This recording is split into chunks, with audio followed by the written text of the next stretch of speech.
নমস্কাৰ মই ৰিজুস্মিতা মেধি এ beautician and makeup artist মই আজি আপোনালোকৰ ওচৰলৈ ঠাণ্ডা দিনৰ এটা কমন সমস্যাৰ সমাধান লৈ আহিছোঁ এই সমস্যাটো হৈছে ভৰিৰ গুৰুহা ফটাৰ সমস্যা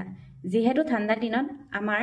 গাৰ ছালখন শুকাই যায় আৰু ইয়াৰ ফলত ছালত থকা প্ৰাকৃতিক অইলবিধ নোহোৱা হৈ পৰে আৰু তেতিয়া আমাৰ ছালখন ফাটিবলৈ আৰম্ভ কৰে ইয়াৰ উপৰিও খালী ভৰিৰে মজিয়াত বেছিকৈ খোজকাঢ়ি থাকিলে টান চেণ্ডেল বা টান জোতা ব্যৱহাৰ কৰিলে পানীৰ পৰিমাণ কমকৈ খালে আৰু বেছি সময় থিয় হৈ থাকিলে এই সমস্যাই দেখা দিয়ে ইয়াৰ উপৰিও ঠাণ্ডা দিনত অত্যাধিক স্কিনত গৰম পানী ব্যৱহাৰ কৰিলে শৰীৰৰ ওজনৰ মাত্ৰা বাঢ়ি গলে আৰু ব্লাড সুগাৰ লেভেলটো যদি বাঢ়ি যায় তেতিয়াও এই সমস্যাই দেখা দিব পাৰে এতিয়া আমি এই সমস্যাৰ সমাধানৰ বিষয়ে জানো আহক আপোনালোকে সদায় কোমল চেণ্ডেল বা কোমল জোতাহে ব্যৱহাৰ কৰিব পৰ্যাপ্ত পৰিমাণে পানী খাব যাতে আপোনালোকৰ বডিটো হাইড্ৰেট হৈ থাকে ইয়াৰ উপৰিও আপোনালোকে সপ্তাহত দুবাৰকৈ ৰাতি শোৱাৰ আগত ভৰিখন কুহুমীয়া পানীৰে ধুই এডাল ফুটব্ৰাছেৰে গুৰুহাটো ভালদৰে লাহে লাহেকৈ চাফা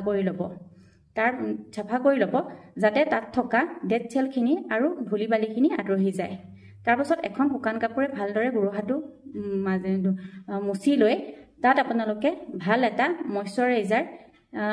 বা ফুট ক্ৰীম ব্যৱহাৰ কৰিব মইশ্চাৰাইজাৰ ক্ৰীমৰ ভিতৰত আপোনালোকে ভেসলিন পেট্ৰলিয়াম জেলি বা গ্লিচাৰিনো ব্যৱহাৰ কৰিব পাৰে এনেকৈ আপোনালোকে লগাই এযোৰ ভাল কটনৰ মোজা পিন্ধি ৰাতি শুই যাব তেনেকৈ আপোনালোকে এইখিনি কাম কৰি যাওক আপোনালোকে ইয়াৰ ফল অতি সোনকালে লাভ কৰিব পাৰিব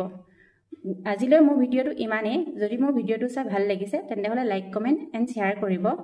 আৰু মোৰ পেজটো ছাবস্ক্ৰাইব কৰিবলৈ নাপাহৰিব যাতে পাছলৈকো মই এনেসমূহ টিপছসমূহ আপোনালোকক দি থাকিব পাৰোঁ ধন্যবাদ